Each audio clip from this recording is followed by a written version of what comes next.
Hello everyone, thanks for tuning in to our Sunday afternoon live stream. So I hope you're having a lovely afternoon, and yes, we're going to be here for the next hour. So if everybody can confirm that they are able to hear me okay, and there's no feedback issues, I don't think there should be. Yeah. I think everything should be running okay and relatively smoothly. So we're going to be here, as I say, for the next hour, and we're going to be talking about the summer forecast, I suspect, because it did turn into a little bit of a surprise, I think, for quite a few people, the way that it came out with the analogues. Maybe it wasn't a surprise, though, because as we've been doing the updates, I think we was all able to see that the analogues were relatively pointing towards the better end of the summer type weather, I think. So perhaps it wasn't all that much of a surprise, really. But I was quite surprised to see that 1990 and 1995 were coming out as our two top leading analogue years. I was a little bit surprised when I saw that myself, because I hadn't realised that 1990, 1995 been showing up that much. But that's how it came out. But of course, we haven't gone quite as far as to say that this is going to be a 1995 summer. We haven't gone as far as saying we're going to have a drought and we're going to have a long, hot summer. But we have sort of, we're somewhere in between like a normal summer and a classic summer. So we're somewhere in between that with our range. But we're not ruling out the chance of a classic hot, dry summer. But I think there was just too many too many things that could go wrong, too many pitfalls, if you like, that could go wrong to be able to go quite as far as say this is going to be a very hot and dry drought type summer.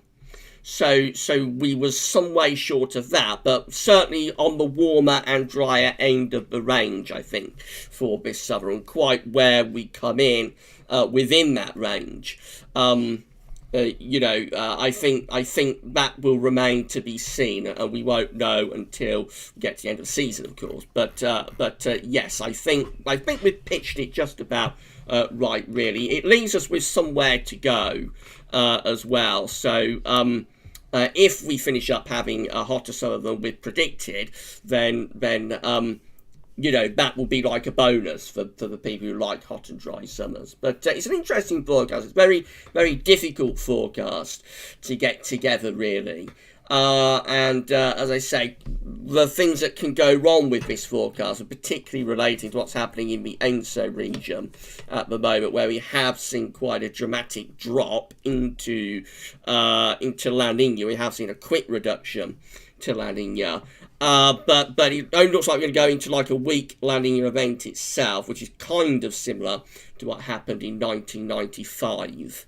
But there are pitfalls with this forecast. There are certainly things that could go wrong with it. It's a relatively low confidence forecast, really. So we're just going to have to see how it pans out. We are expecting unsettled periods at time, not like the continuous hot, dry weather that we had in 1995. But there should be a reasonable amount of dry and warm weather to enjoy through all three of the summer months, hopefully.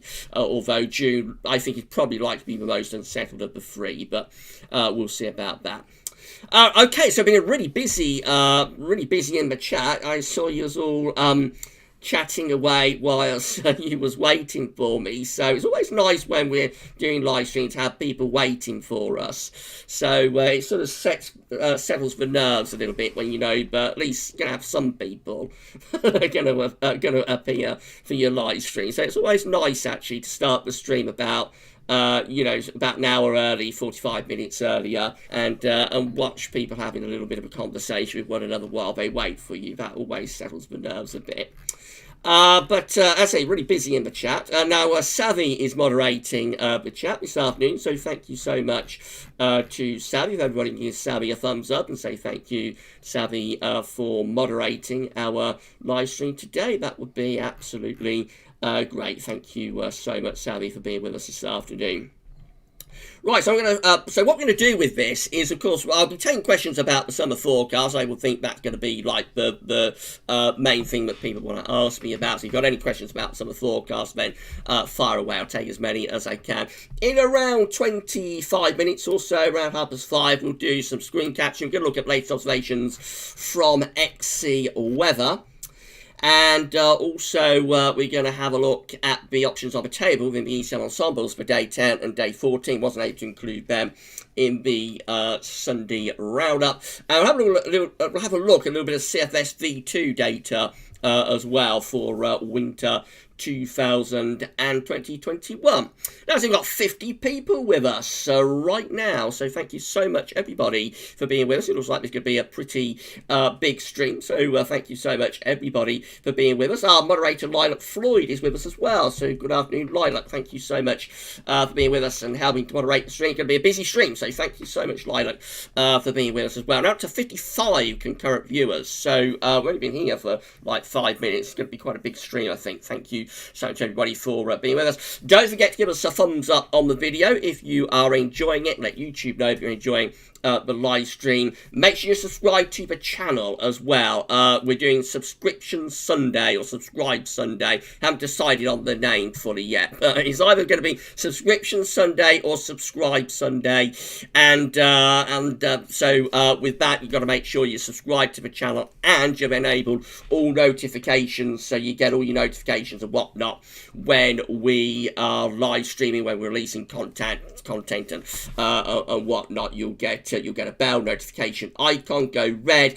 You'll be emailed as well. So enable all notifications and make sure you subscribe to the channel. Now I'm going to have a job to keep up with the chat this afternoon. I think it's so very, very busy. So I'm going to try and pick out as many of your comments and questions as I can.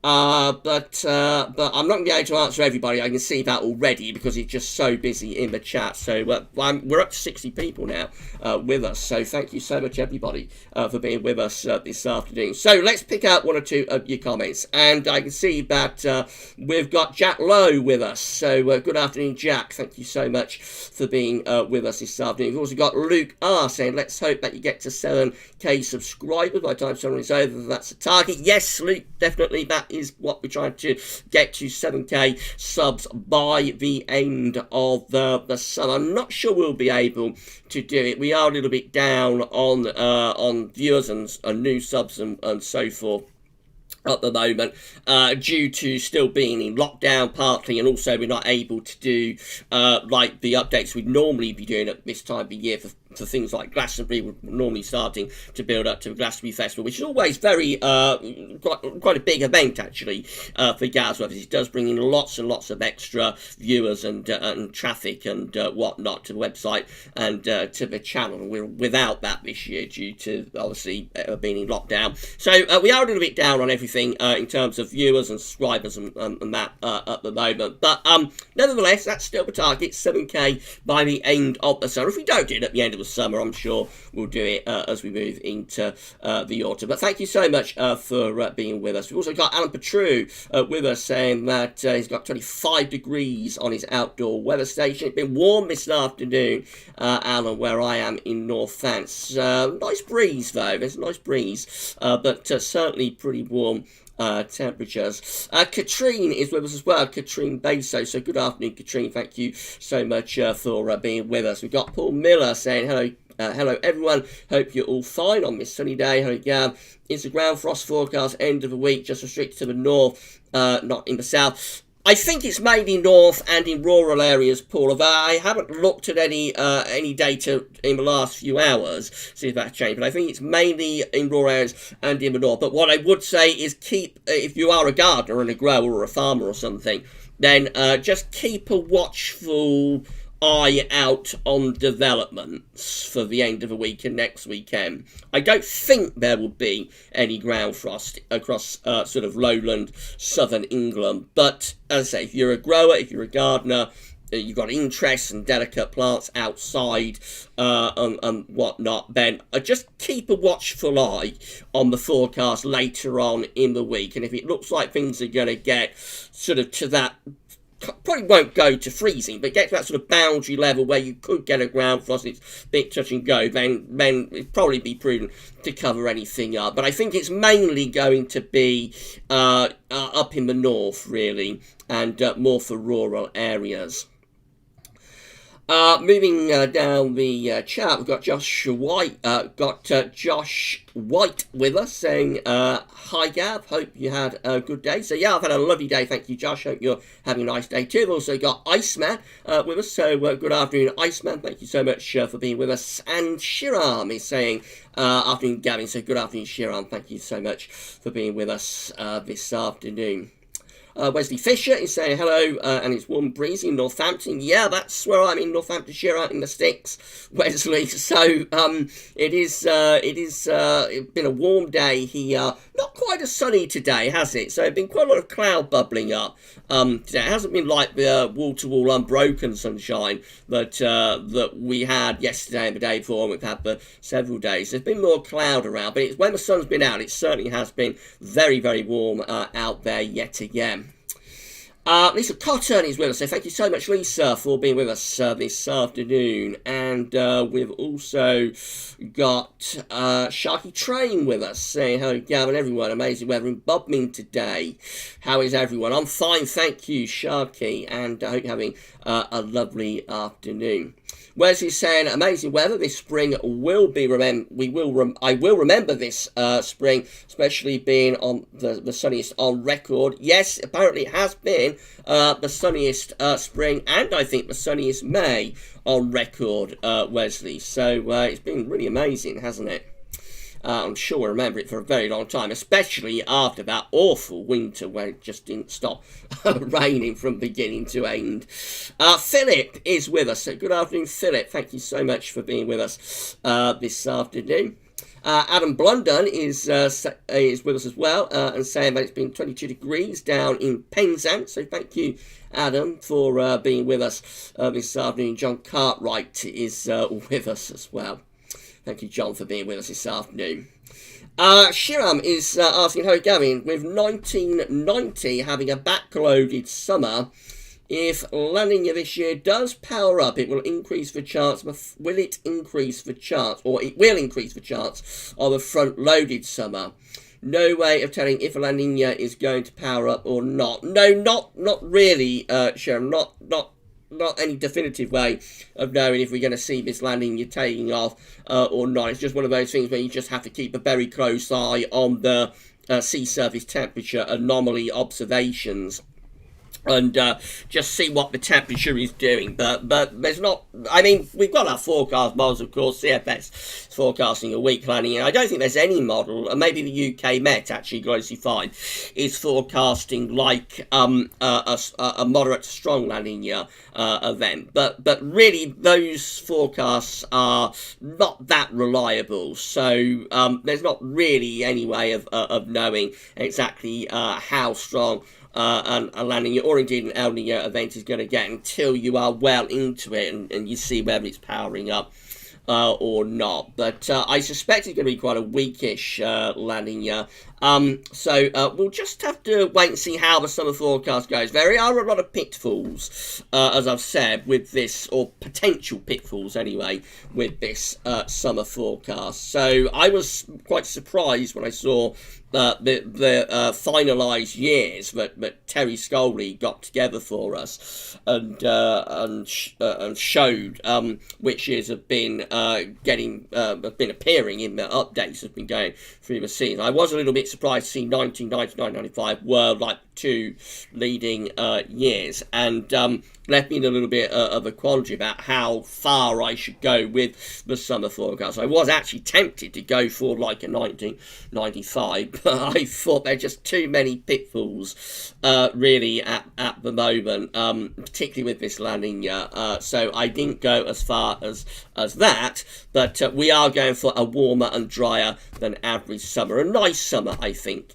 is going to be on the way, hopefully. But again, if that La Nina was to start powering up, then things could go horribly wrong. And you're right, that would be particularly later on in the summer, I suppose. Mark Kanish is saying, hi Gavin, really am hoping that La Nina doesn't affect things. Was thinking this is an interesting year. Got the La Nina to watch, and on the other hand, yeah, so definitely, Mark, lot going on weather-wise. Yes, so there's going to be a lot to keep an eye on over the next few weeks and months with La Nina. Also, what's happening for QBO, the quasi-Baryon oscillation, is quite strange as well. I don't want to say too much about that in this stream, but we'll probably talk about it in next week's Gals Weather is Sunny Roundup. But strange things are happening with the QBO as well.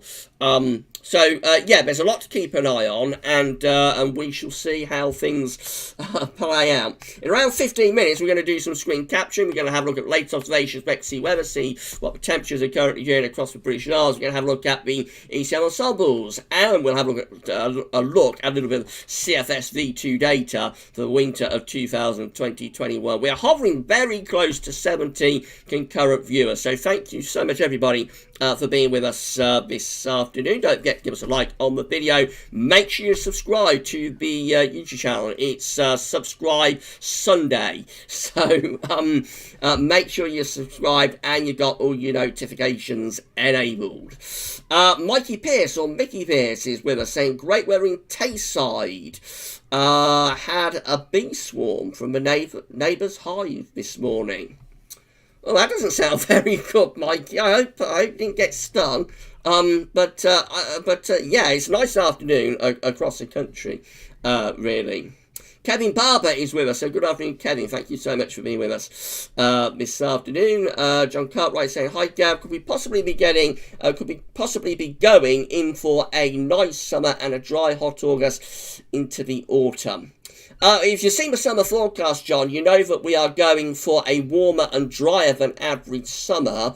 1990 and 1995 are our two leading analogue years. They both have very hot Augusts. We aren't going to that level with the forecast. We aren't saying we're going to have a 1990 August or a 1995 August that's going to be really hot and take the CT above 18 Celsius for the first time since 2003. We're just sort of saying it's going to be a warm August CT, probably upper 16s to around 17, something like that is what we're pitching for.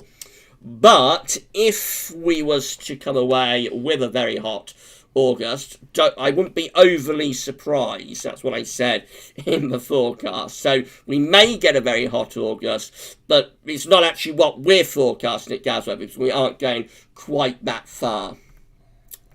Let's come down the chat and see what a few more of you are saying. So, Ken Barber is saying, really make most of the warmth for the overcoats are needed. Yeah, going to get cooler, definitely, Kevin. Coming week, going to see winds turning into the north and into the northeast. I suppose when the sun's out, it's still going to be relatively warm down in the south. We are pretty much at that time of the year now, where even when we're in a northerly air mass, if the sun is out, it should, most of the time anyway, most of the time it should feel pretty warm, especially if you're out of the wind. You know, we're sort of up that time of the year where even when we're technically in a cold air mass, actually when the sun's out, it probably won't be too bad. And the main concern, that's the southern areas, of course. In the north, it's a little bit different. Or if you're on the east coast, I think you are on the east coast, actually, Kevin. So if you're on the coast, then that will be quite cold, I suppose, with the north-northeasterly, and up in the north it will be quite cold with the north or northeasterly. But down in the south, southwest, South Wales, those sort of areas, nice bit of shelter from the wind. When the sun's out, it probably won't feel too bad, but the nights could be a little bit cold. We've got 72 people with us right now. Hello and good afternoon to all of you. Thank you so much for being with us this afternoon. Diane is with us saying hi from Holland. So, good afternoon, Diane. Thank you so much for being with us this afternoon. I hope the weather's nice over there in Holland. And yeah, thank you so much for being with us. It's always nice to have new names and faces in the live chat. So, thank you so much for being with us. Hope you're enjoying the live stream. David is saying, hi Gav, good that the Atlantic hasn't got any hurricanes yet. Had two tropical storms, Dave, which is quite unusual for considering we haven't actually started the season yet and won't until tomorrow. So really we have seen quite a bit of early activity. You wouldn't really expect hurricanes this early in the season, although I suppose technically it is possible. If you can get a tropical storm in May, I suppose it's possible you can get a hurricane. But I think we've got quite a long way to go with this hurricane season. I think we're probably going to get quite a big, quite a biggish season. So we shall wait and see. Wesley Fisher is saying, I don't mind if June is mixed as long as July and especially August gets hot. We shall see, Wesley. But definitely the potential, I think, this summer for a lot of warm weather. How warm it gets remains to be seen. Mark is saying, really hoping, Gavin, it does stay okay for the summer. Wouldn't it be awful for the weather to turn as we come out of lockdown? Yeah, it would be typical, though, wouldn't it, Mark, for the weather to do that. We've also got Chris A saying a great Sunday in Peacehaven. Great to see the sunshine. Yeah, it's absolutely delightful out there, Chris. So I hope you're making the most of it. VK is with us saying hello, Gav, and James Jukebox is with us as well saying afternoon, Gav. So good afternoon, both. Thank you so much for being with us this afternoon. Kieran Bushnell is saying terrific summer LRF Gav, long range forecast. I hope you are on the money, but I have big concerns for June right now. June is looking very poor early on, and it could be a long way back. Perhaps, Kieran, we can't, when you were doing long range forecasting, we can't really be guided by the shorter range guidance. So, I mean, when you're getting a long range forecast together, you can't really look at the GFS or the ECM out to 10 to 14 days and let that sway you in your opinion. You have to go with like what the broad overall picture is looking at. So, I mean, the models, they chop and change from run to run and from day to day.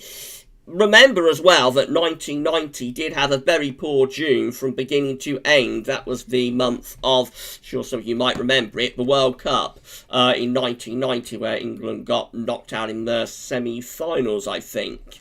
It was held in Italy that year. Italia 90.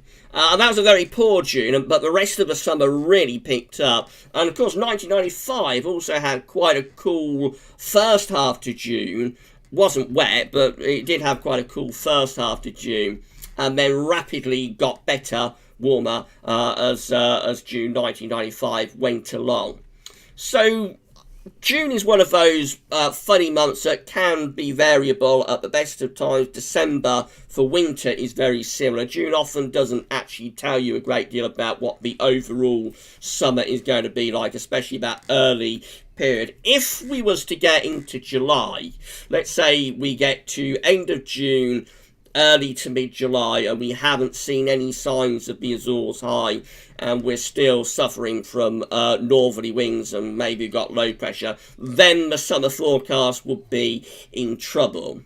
But I mean, the first couple of weeks of June are a fickle time at the best time. We have highlighted in the forecast that June is likely to be a little bit on the mixed side. So I would say, yes, there, as I've explained, there are pitfalls with this summer forecast, but I wouldn't be all that swayed at the moment by what's happening with the shorter range models for the early part of June, if you see what I mean. Now hovering around 80 people with us right now, so thank you so much everybody for being with us. In around 5 minutes time we're gonna do some screen capturing. We'll have a look at latest observations from XC weather. We'll look at the ECM ensembles and we'll have a look at a little bit of CFS V2 data for winter 2020-21. Thank you so much everybody for being with us, and I hope you're enjoying the live stream. VK is asking, Gav, which seasonal update are you going to talk and include about the Indian Ocean, the IOD Indian Ocean dipole? I haven't decided with that yet, VK. It will, if I do cover the Indian Ocean and the Indian Ocean dipole, it will be within the winter updates. Winter updates are going to be kicking off from the early part of September.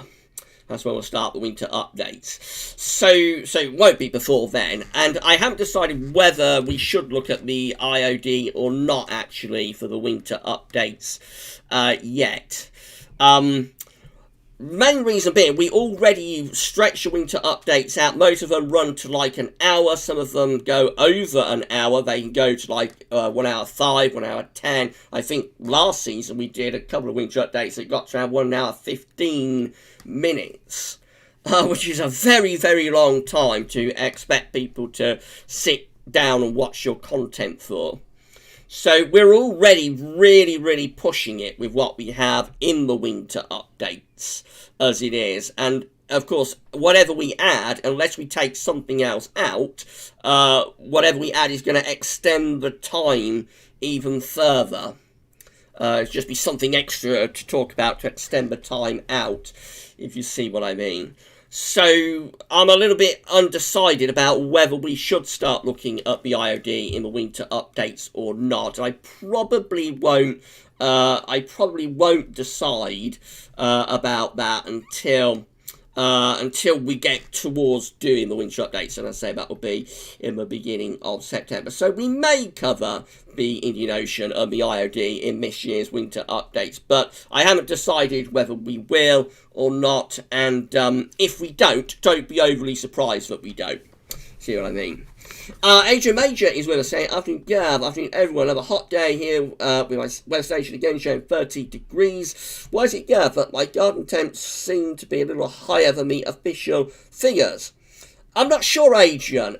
Maybe is your garden perhaps a heat trap in some way? Is it very sheltered? So I'm not sure but that's just happened quite a lot actually with local readings very often sort of outnumbering the official readings in terms of how warm, or sometimes in winter how cold they're getting. So I would suspect it's down to local conditions for your environment. Maybe you're in a bit of a valley or something. I'm not sure how your station is set up. It could be that it's getting a little bit of exposure from the sun. It could be that your location is very sheltered, and so that allows the temperature to get a little bit hotter than it would do in another environment and whatnot. So it's always a little bit difficult to know why you get such variations from stations to stations. But it certainly is very, very warm out there this afternoon. Congratulations for getting to 30 degrees. SMC Gaming is saying, hi from the south coast near Paul Dorset. I sent you pics on Discord earlier. Thank you very much, SMC Gaming. I'll have to look out for those. And as I say, at the beginning of Study Roundup, Study Roundup, we are now showing pictures that people send in. So we've set that aside, sort of 5-10 minutes to set aside 5 or 10 minutes just to show everybody's pictures. And yeah, because sometimes people's pictures were getting a little bit missed out, and I would go like 2-3 weeks before I'd show them in a video, which I always felt quite bad about doing that. when people go onto trouble sending pictures. So I thought we've got to set aside, we've got to actually set aside a video for featuring people's pictures, and we're doing that in the first 5-10 minutes of Gav's Silly Roundup. And Discord is a really good way of posting your pictures as well. So we have got a Discord server for Gav's Weathervids. If anybody hasn't seen that yet, then we have got a Discord server for Gav's Weathervids, and yeah, that's an excellent way of being able to post your pictures to us. So thank you, everybody, for doing that.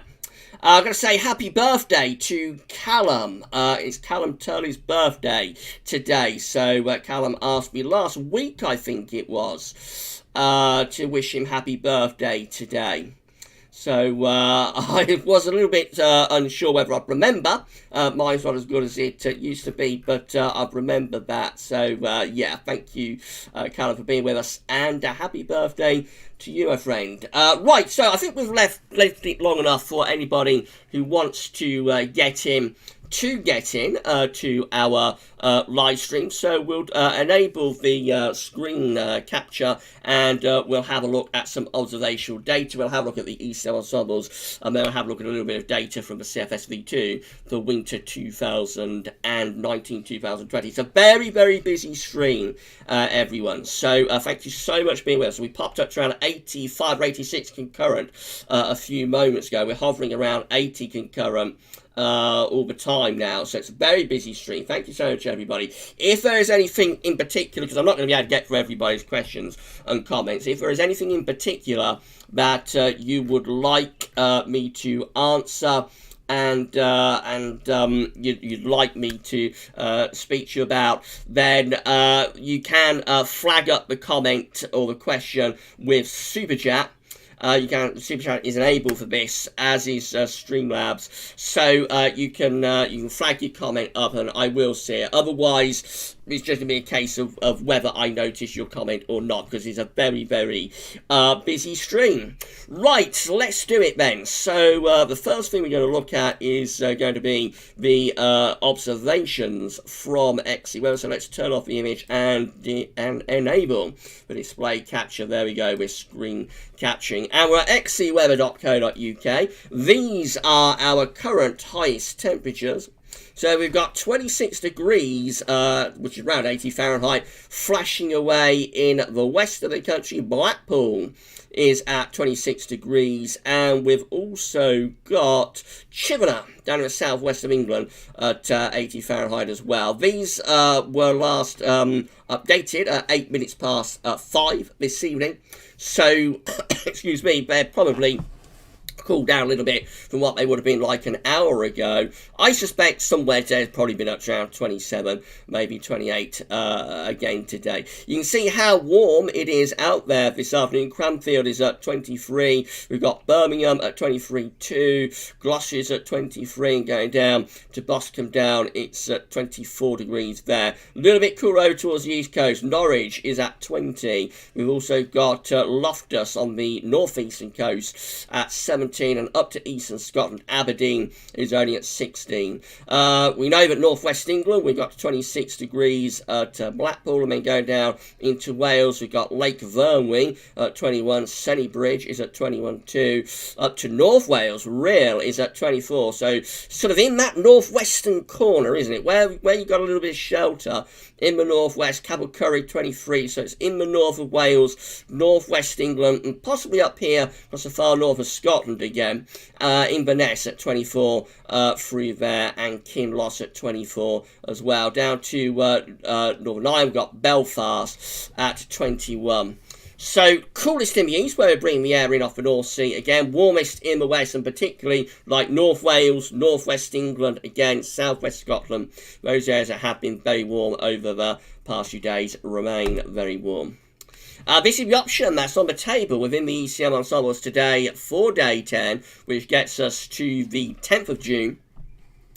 And so we've got 51 out of 51 members of the ECM ensembles, all of them showing a trough of low pressure over the UK and western parts of Europe, and a ridge of high pressure out to our west to northwest. So that would leave us bringing in like a northerly to northeasterly type wind. Could be a little bit cool and unsettled.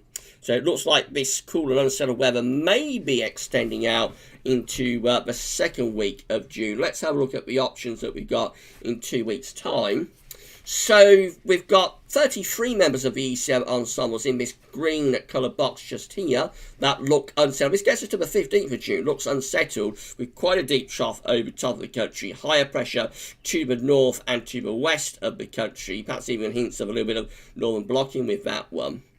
And then 18 in this middle pink box just here that have an area of low pressure off the east coast of Scotland and going up towards Scandinavia, and a region of high pressure out in the North Atlantic. That's a drier option. It's nowhere near as unsettled. Probably a bit on the cool side though still, with winds still coming in from the northwest. So this could be a relatively cool first half to June, once we get the next 2 or 3 days out the way, of course, which will be quite hot. Let's have a look at the CFS V2. So we'll quickly zip through these. These are the monthly 700 millibar height anomalies. Hopefully everybody can see this okay. This is how June is currently looking with the CFS V2. So high pressure tending to be out to our northwest, low pressure tending to be to our south. It means that we're probably bringing in quite a lot of sort of northeasterly winds with this. So it could be rather cool, and with that, not particularly unsettled, but there could be some rain for more southern parts of the country, maybe. Go through to July. In July, and this would be good news with regards to this summer forecast, in July we start to build up an area of above average heights, which looks like it's an extension from the Azores high, really, into the north and into the west of Europe. If that was to happen in the second half of June, that'd be even better with regards to its summer forecast. But July looks like it's got a much more anticyclonic type signal, should be quite a lot drier and warmer in July.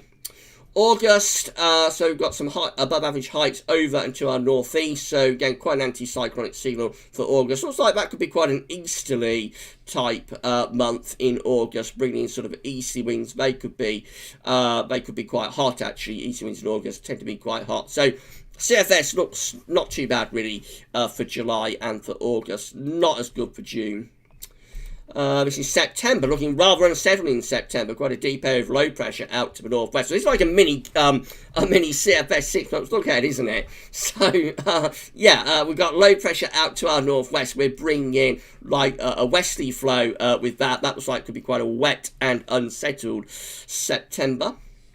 October looks anticyclonic, high pressure over the top of the country and to our east. That looks mainly dry and potentially quite, with October it depends on the exact wind direction of course, so if like the wind is south of east, that could be quite dry and warm, bit of an Indian summer type month. If the wind happens to be east to northeast, wind direction happens to be east to northeast, could be rather cold. And then finally we've got November, I should say. But also a little bit more unsettled in November, with some higher pressure tending to be out to the west, to the south of the country. Lower pressure tends to be to our north. Probably not overly mild though. It doesn't look like we'd be bringing the wind up from the southwest. If anything, that could be quite cold or quite chilly, with winds coming in from like the northwest. I'm sure if we looked at the temperature anomaly, which you're not going to, but if we did, I suspect the model would be going for a significantly would be going for a significantly warmer average November, because it always does. But actually, the way the ridge and the trough of low pressure are lined up, we're probably bringing in some quite cool air from the North Atlantic. So cool and a little bit cool and unsettled with that. I want to show you the CFS at the weather outlook. So these are like these charts here. I'm not sure if anybody understands how this works, but these charts just here are like an amalgamation of all 4 daily CFS V2 runs. So you know that the CFS is run 4 times a day, same as the GFS. So these charts that we look at here, they are like mean anomaly charts, if you like, the mean setup for all of the CFS V2 runs. What this is showing is just one individual CFS V2 run, which I think the weather outlook is probably going to be the midnight run of the CFS V2. I think this is based on the midnight run of the CFS V2. It certainly says that it's the midnight run on the timestamp. So again, we're at September. I'm going to run you into the winter months a little bit with this. For September, hopefully everybody can see this okay as well. So for September, we have an area of low pressure sort of close to the coast. So again, that looks quite unsettled and relatively cool for September. In October, high pressure is in control of the weather. The position of the ridge in October with this individual CFS V2 run is more towards our north, though. So that does leave us bringing in like quite a cold northerly flow potentially. So that could be quite a frosty and chilly sort of October. November looks like that, and looks a little bit on the cold side as well. With a trough of low pressure from Scandinavia extending down into central parts of Europe, a ridge out to our southwest, but also quite a bit of northern blocking. So you could envisage with that this ridge in the Atlantic is going to become a mid-Atlantic ridge and extend up to the blocking. So that could quite easily become quite a cold signal for November.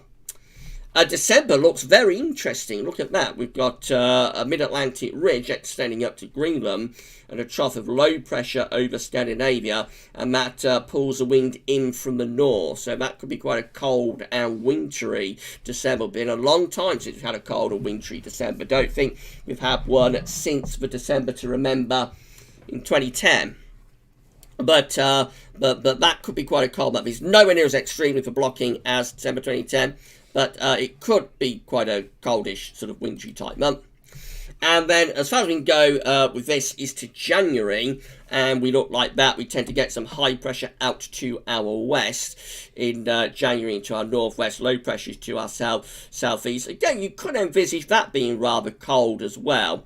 It's not classic northern blocking, but you could envisage that happening some quite cold conditions. What we're not seeing here, and it's quite interesting through November or December or for January, is all that much sign of like a classic zonal setup, you know, kind of thing that we had last winter with lots of low pressure around Greenland and a very strong Azores high. There's not much of a sign of that, but of course really early days on this. I shouldn't really be showing you data for the winter of 2021. It's too early, but I did decide that when we did these live streams, when I decided I was going to do these live streams, I did think that because we're in such grim times and everything's been so bad, that when we do these live streams, it would be nice to give people something to enjoy and a little bit and have a little bit of fun with the live streams. So as long as everybody takes all of this stuff, winter data that we're looking at in the study live streams for what it is, which is just a bit of fun,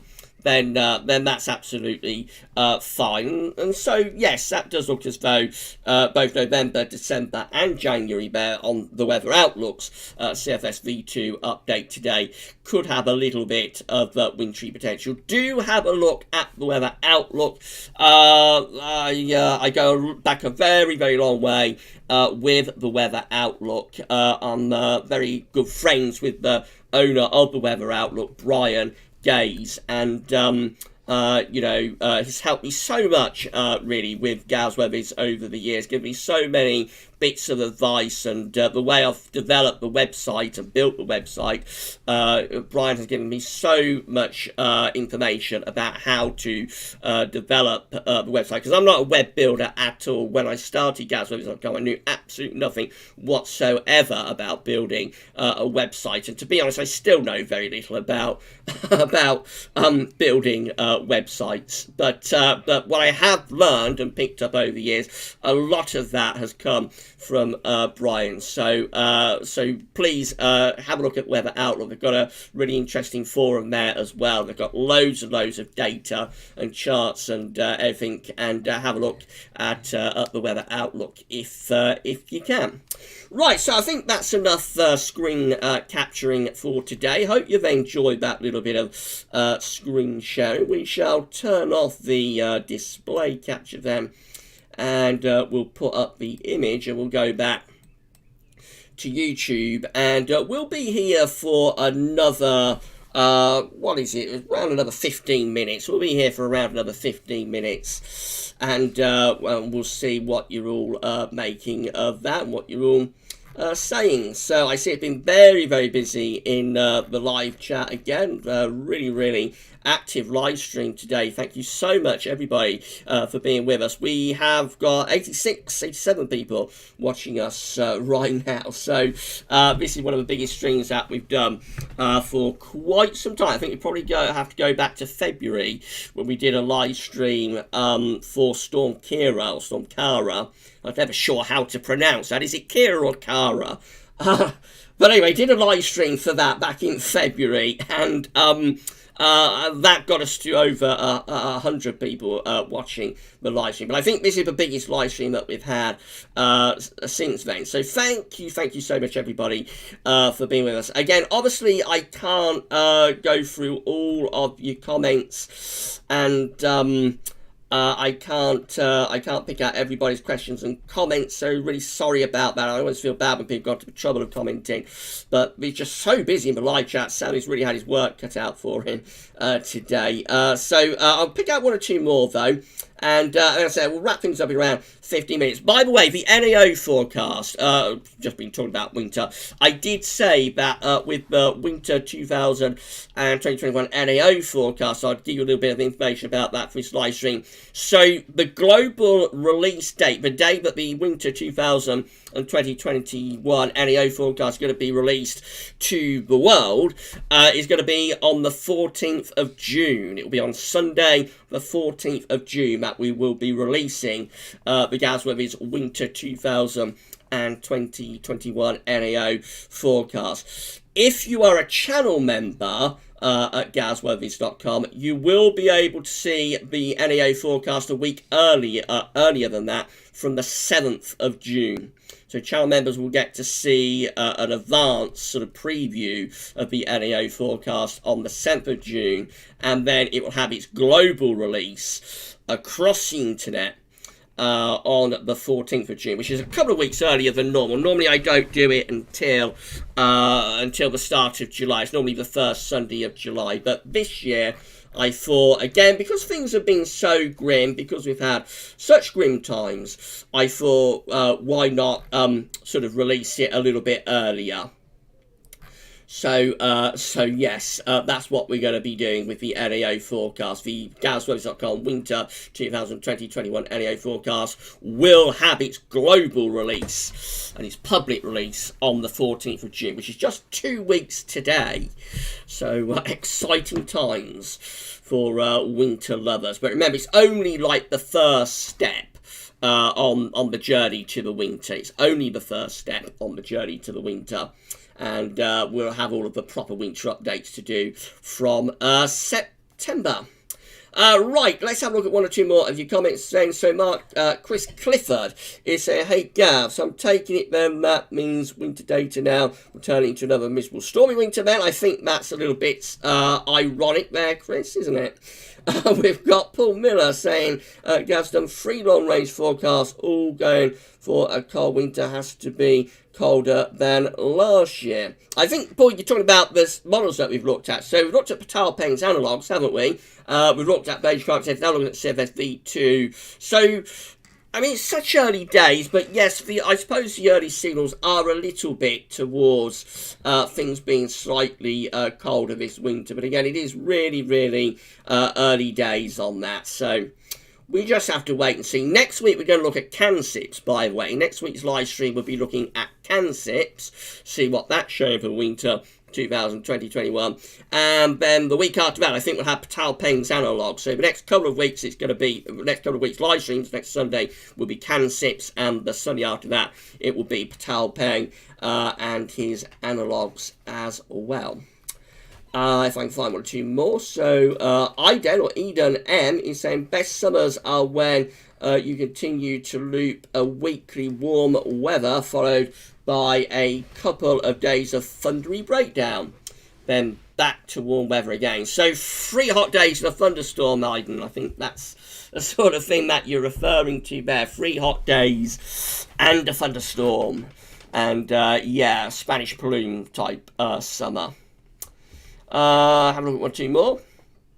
So, Josh White saying, not a fan of snow, but hope we get some this winter better than the washout we had last year. Definitely, Josh, it was a bit grim at times, wasn't it, last year? Sharky is saying, I hope we get a white Christmas. Would be nice to get a white Christmas, wouldn't it, Sharky? We haven't had snow on the ground widely since December 2010, but December to remember. Jamie is saying, always remember New Year's Eve. Used to get some snow, not event now. I'm not sure how old you are, Jamie. Do you remember the New Year of 1978, 1979? That really was a very, very extreme cold and snowy blizzard type New Year back in 1978, 1979. I was born then, but I was only 2 years old in that New Year. No, it wasn't. I was just over one, actually. I was born in 77, so first birthday was 78. So, no, I was just over 1 year old. So, obviously, I don't have any memories of that New Year, but it must have been amazing, the New Year of 1978, 1979. And I'll scroll down and have a look at one or two more. I've been so busy in the live chat. Just thank you so much, everybody, for being with us this afternoon. It's just absolutely amazing, the response to this live stream. I suppose a lot of you did have a lot of questions that you wanted to put about the summer forecast. So I suppose that explains it a little bit. But it's been absolutely amazing. Thank you so much, everybody. We're going to be here for another 10 minutes or so. And then we will be wrapping up the live stream at 6 o'clock. By the way, if you're waiting for the written forecast for the summer 2020 forecast, rate the written version at GWV.com. I'm going to get that written up after this live stream. I'm going to get myself a little bit of tea after the live stream, and then I'll get that written forecast done and posted on the website. It probably won't be up until around 8 or 9 o'clock. I wouldn't have thought, but it'd be quite late. But I will get that done before the end of the day. And by the way, if anybody is a member of the chat at galswebs.com, talking of the website, don't forget that tomorrow the chat is back. We are bringing the Discuss chat back after being absent for a couple of months. And so the chat will be coming back to galswebs.com tomorrow, as well as being on Discord. We're going to keep up with Discord server, definitely. I think that's proven to be very, very popular. I imagine the Discord server will get really popular as we move into the winter, move up towards the winter period as well. So we'll be keeping the Discord, and we're on Twitter, we're on Facebook, we're on Instagram, you name it, we're on it, and we're all over the place. So we're very easy to get hold of. But the chat is coming back to GWV.com tomorrow. I want to give that little plug. Right, moving down the chat, Kieran is saying 12Z GFS roll out and shows a short, sharp, potent northerly, but growing signal for the Azores high to be back in play around day 8 to 10. Fingers crossed. I think I just have this feeling we're not going to have to wait all that long for the Azores high to get back into business, Kieran. It's been the Azores high has been very, very rigid. I don't think we're going to have to wait all that long for the Azores high to get back into play. But you never know with these things. It could be that I have a shock and I'm surprised. I always say it, the weather is always finding ways to shock us and surprise us and do something outrageous and unexpected. So if the Azores high goes on holiday to Bermuda, then I wouldn't be that surprised that it's happened. But I'm not expecting it to. I'm expecting that we will continue to have the Azores high reaching in and being quite dominant over the next few weeks and months. But we should wait and see. But the main thing with long range forecasting is that you don't sort of let the shorter range model wobbles upset you too much. So they're very different ways of forecasting. The longer range is like looking at the very broad scale, very broad scale trends, if you like, in terms of the big drivers, the big global drivers of the weather, whereas for shorter range, he's looking at minute detail, and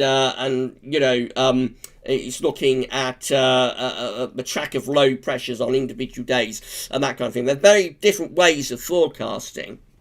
Although in the end it is all forecasting, really. But you do have to make sure when you're in the long range game that you don't let the shorter range and the twists and the turns of chopping and the changing sort of upset you too much, because that way you find yourself living on your wits. You find yourself living on your nerves a little bit if you let your long range forecast sort of be dictated to by the constant chopping and changing of like 4 GFS runs daily and whatnot. So what I do with long range forecasts is I just put them out.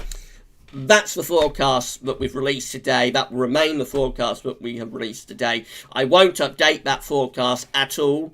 That will be the GWV Summer forecast, and it either rises or falls on its own terms, but I won't be changing the forecast as we go along and updating it and changing it with the twists and the turns of the shorter range output. So if the forecast is wrong, then forecast is wrong. If the forecast is right, then it's right. But either way, that is our forecast for the summer of 2020, and we should just review it at the end of the season and see how it went. Been such an entertaining stream, this. Thank you so much, everybody, for being with us this afternoon. I've really enjoyed this live stream. I hope you've all enjoyed it as well. We'll be here for another 5 minutes, and then we'll wrap things up. Sharky say, hopefully no drought summer on the way.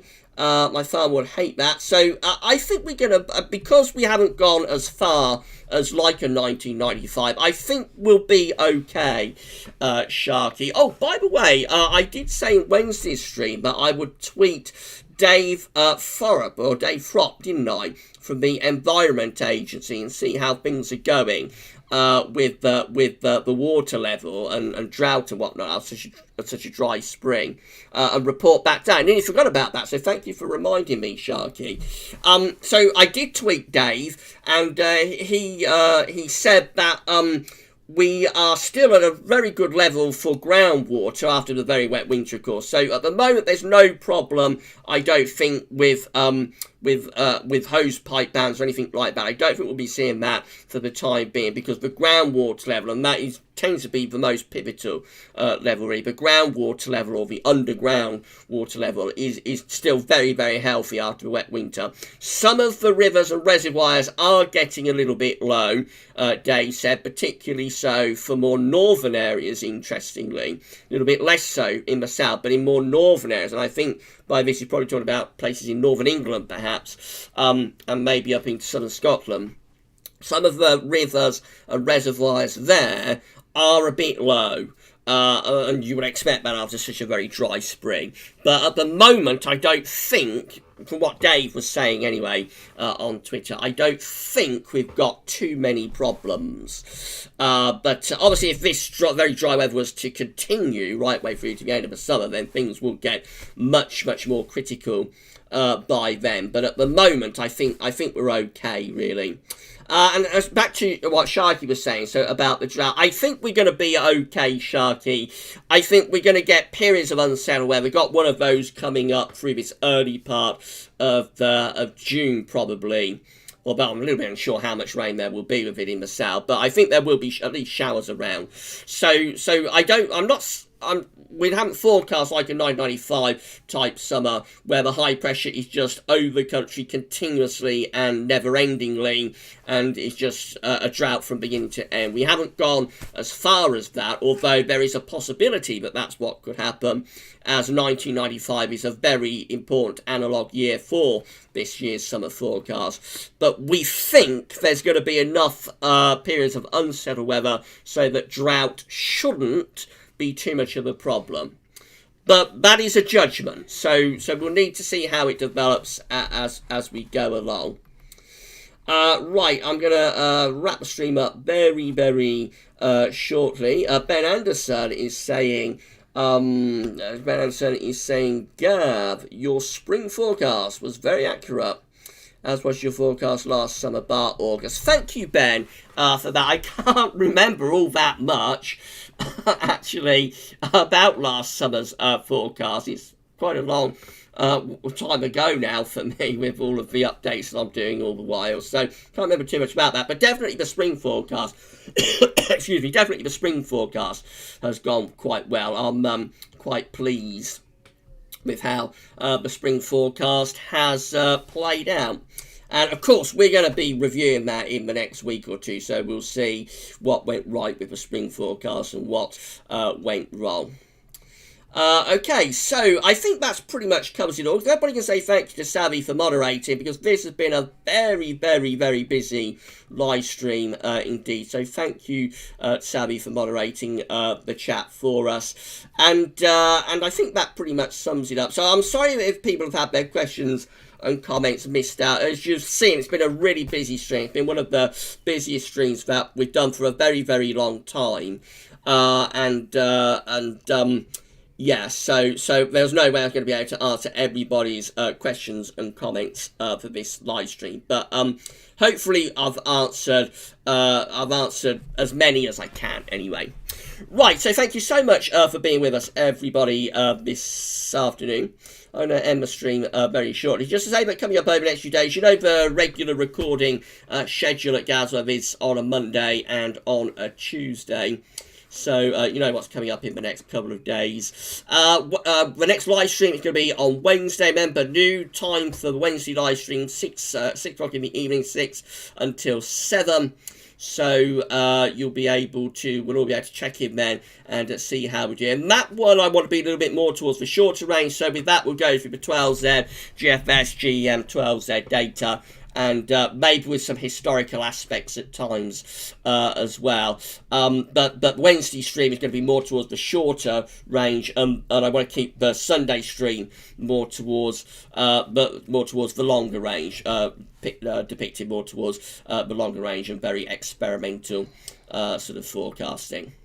Okay, so that's the next live stream, Wednesday from 6 o'clock.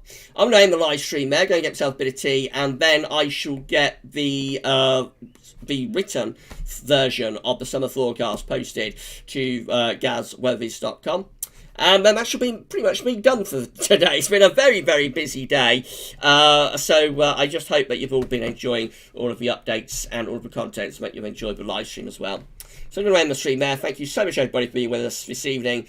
And have a great rest of your Sunday evening. Bye for now.